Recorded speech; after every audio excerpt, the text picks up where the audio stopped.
Welcome friends, Nishant here. I hope all of you are fit and fine. Please stay home and stay safe. In today's lecture, we are going to discuss about the grammatical part of sonnet number 18. So without wasting our time, let's start. In this lecture, I am going to explain you about the verb, types of verb, finite, non-finite verb.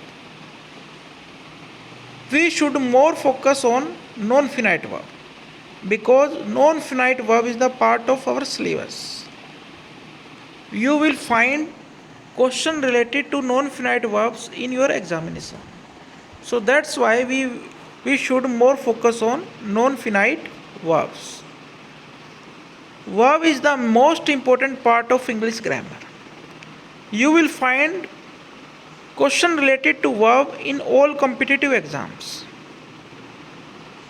In this slide, I will explain you what is verb. Most people think that verb is only action, but that's not true. Verb includes action, state and event.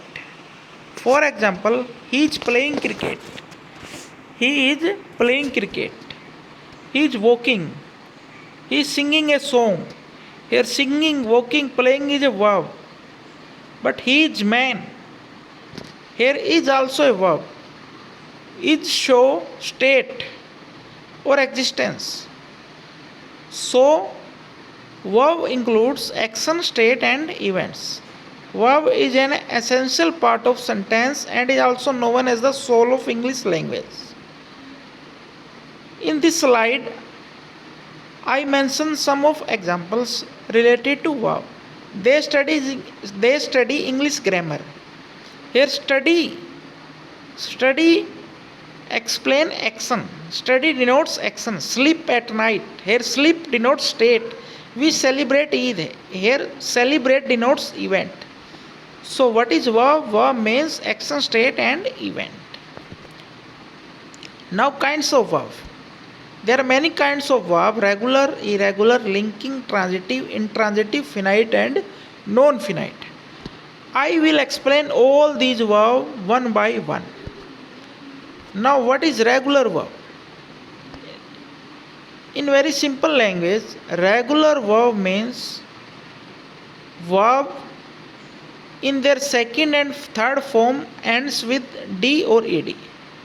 Verb in their second and third form ends with D or ed is called regular verb. For example, walk, walked, walked. Talk, talked, talked. Here walk in his second and third form ends with D or ed. So that's why it is called regular verb. Talk, talked, talked. Now what is irregular verb? Irregular verb in their second and third form is not ending with D or ed. The verb which ends in their second and third form D or ed is called regular, and without D and ed is called irregular. That's the main difference between irregular and regular verb. Here short, shut, shut. Drink, drank, drunk. Break, broke, broken. You can clearly see short, shut, shut. Here walk, walked, walked. Here walk ends with ed in their second and in his second and third form. Here short, shut, shut. Drink, drunk, drunk. Break, broke, broken. Here verb in their second and third form not ending with D or ed. So it is called irregular verb. Now linking verb. Linking means joins. Verb which joins subject with another word is called linking verb. Ali was the winner of the race. Here was joins Ali and the winner of the race. So that's why was is called linking verb. Transitive verb. Transitive verb needs object. There are two parts of sentence, subject and object. Transitive verb needs object. For example, he reads a book. Here book is a subject, so that's why it is called transitive verb. Melinda sang a solo. Here solo is objects. object, sorry. So that's why it is called transitive verb. Intransitive verb that doesn't need any object. Melinda sang softly. Softly is not object, it is adverb. Intransitive verb doesn't need any object. He reads. If you find he reads alone in a sentence, then it is called intransitive verb. If you find he reads a book, book is a object in a sentence, then it is called transitive verb.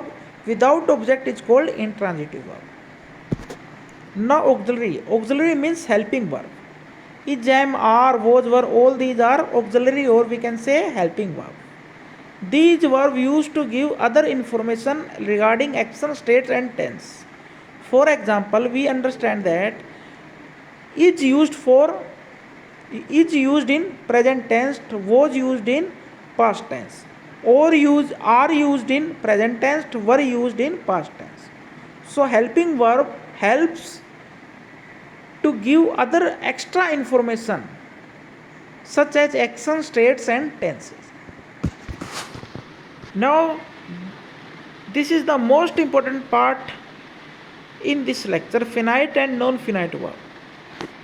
Finite verb means finite verbs depends on person, number, subject and tenses, and non-finite verbs don't depend on person, number, subject and tense. How? I will explain in next slide. This is finite verb. You can see these examples. They play football. He plays football. You are playing football. She was playing football. Here play is verb, but play change according to subject. They is plural subject. And this is the rule of English grammar that with plural subject we use plural verb, and with singular subject we use singular verb.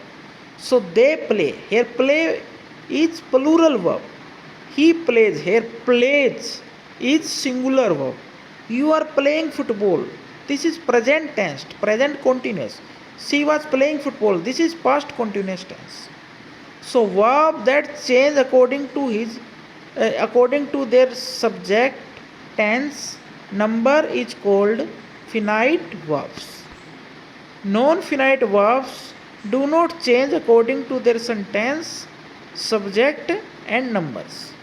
For example, here verb eat does not change according to their subject. They is plural subject, but verb to eat remains same.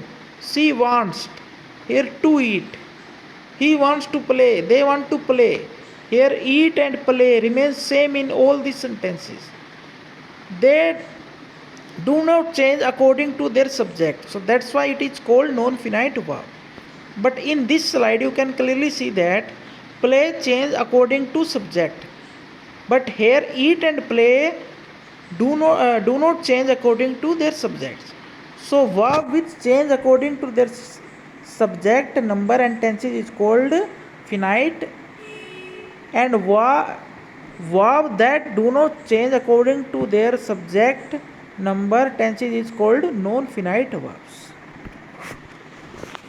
There are three types of non-finite verbs. Infinitive further divided into two parts, to infinitive and bare infinitive.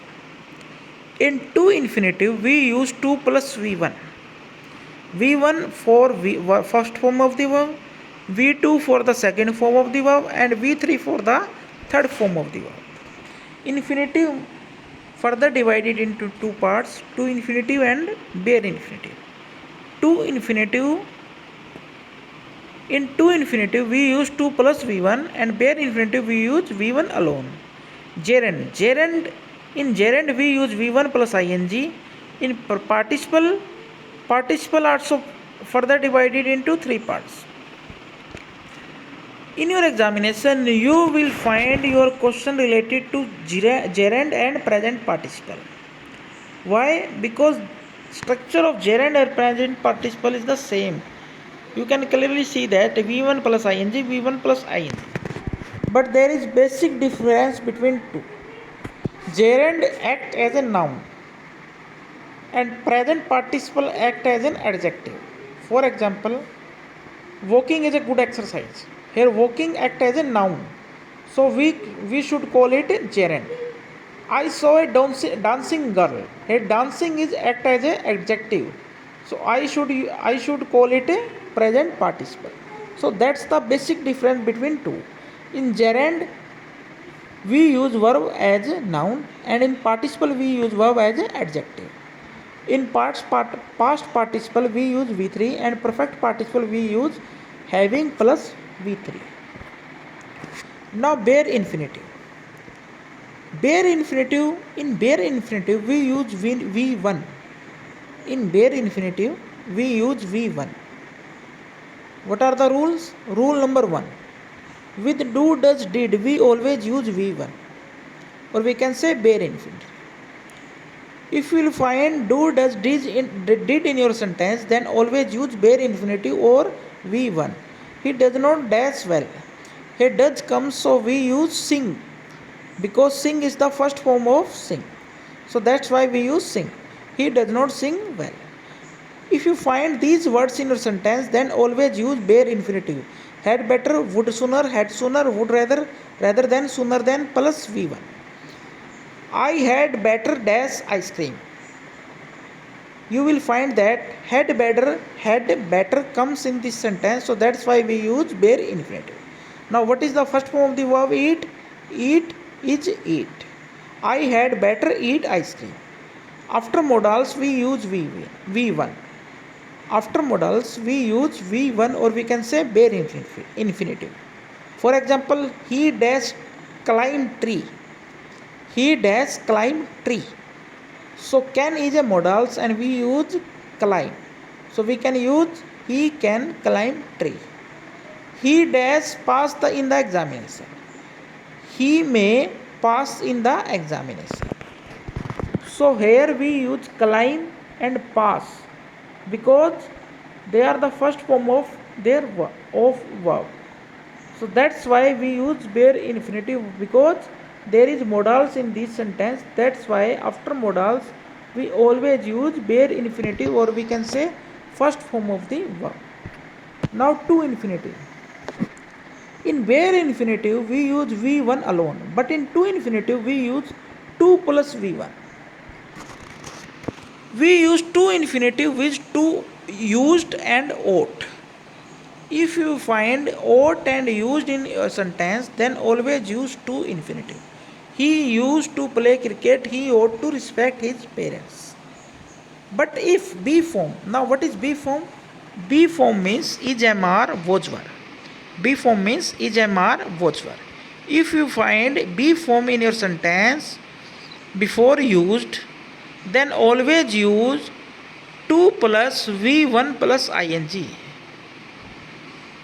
If you will find B form in your sentence before used, then always use 2 plus V1 plus ing. For example, he is used. Now he is used. Is come before used. So that's why we use to smoking. If there is adjective after to, then we use to plus V1. For example, he is too weak to walk. If there is adjective after to, then we use to plus V1. He is too weak to walk. Now what is adjective? Adjective means which modifies noun. Which modifies noun is called adjective. If you show purpose in a sentence, then always use to infinitive. For example, he went to Delhi to purchase a car. There is purpose in this sentence, that's why we use to infinitive. Now gerund, that's the most important part of this lecture. Gerund. Gerund means V1 plus ing, but gerund acts as a noun. For example, I like dancing. I like dancing. I saw a dancing girl. I saw a dancing girl. Here I like dancing. In this sentence, dancing act as a noun. I saw dancing girl. Here dancing act as a adjective.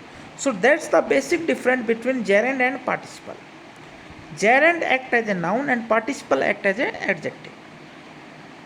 As subject we use gerund. For example, walking is a good exercise. Walking is a good exercise. This is good, not good. Walking is a good exercise. So walking used as subject and as noun. That's why we call it gerund. Short tricks. If you find fill in the blanks in starting or ending of your sentence, then there is 90% chances of gerund. If you will find fill in the blanks in the starting or ending in your sentence, then there is 90% that is gerund. Be form with we form plus used to, addicted to, looking forward to, then we use gerund. If you will find be form with used to, addicted to, looking forward to, then always use gerund. For example, he is looking forward to seeing you. He is looking forward to seeing you. So that's why we call it gerund. After these words, enjoy, mind, risk, imagine, give up, carry on, we use gerund. After these words, enjoy, mind, risk, imagine, give up, carry on, we always use gerund. I don't mind studying with him. After these words, enjoy, mind, risk, imagine, give up, carry on, we always use gerund. Now present participle. So what is the basic difference between present and gerund? Present participle act as an adjective and gerund act as a noun. After a or n, if you will find a or n and then blanks, fill in the blanks in your sentence, we use present participle. For example, I found a dash car. Condition is fulfilled here, a or n, and after a or n we will find fill in the blanks, then it is present participle. If action is continuing, there are some verbs which is called verb of senses. For example, smell, hear, listen, look, see. These verbs called verb of senses. In a continuing sentence of senses, verb of senses, we use present participle. For example, I saw her eating mangoes. So is verb of senses and sentence is in continuing form. So that's why we use present participle here. If two actions take place at same time by same person, very important. If there are two actions take place at same time by same person, then with second person, listen carefully, with second person we use present participle. For example, he watched TV with drinking cold drink. He watched TV with drinking cold drink. Here two action takes place at same time by same person. So with the second person we use drinking as present participle. I hope you understand what is present participle and gerund.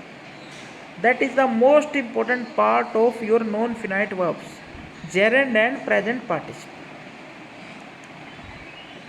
Gerund act as a noun and present participle act as an adjective. That's the basic difference between two. Now past participle.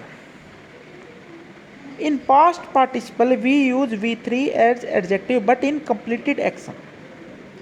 In past participle we use V3 as adjective in completed action. For example, I noticed a broken glass. Here glass is already broke. So that's why we use past participle. And what is the structure of past participle? V3. I noticed a broken glass.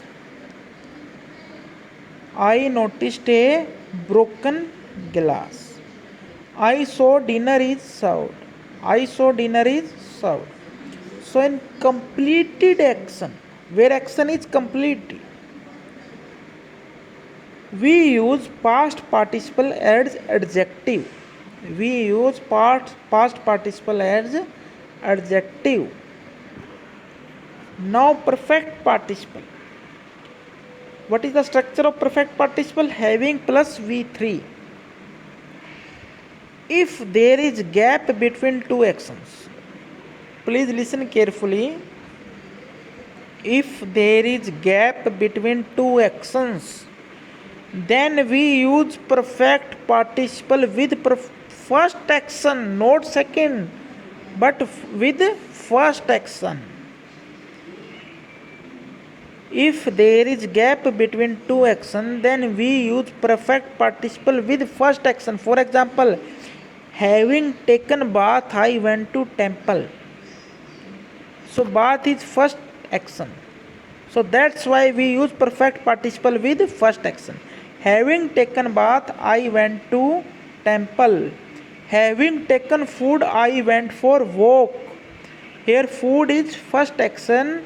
So that's why we use perfect participle with food. Having taken food, I went for walk.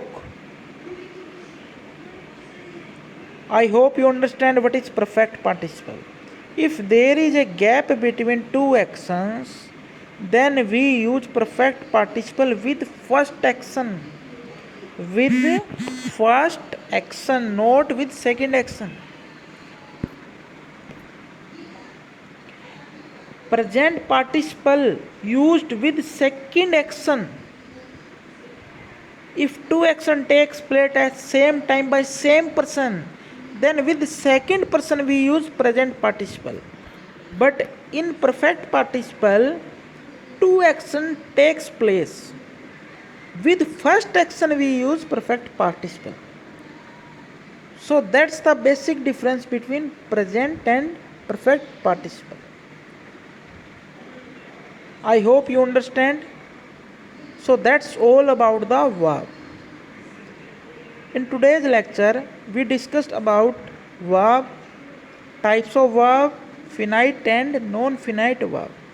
And the most important part of your syllabus of verb is non-finite verb. And in non-finite verb, gerund and present participle is the most important. So I hope all of you understand. Please stay home, stay safe. Thank you. Goodbye.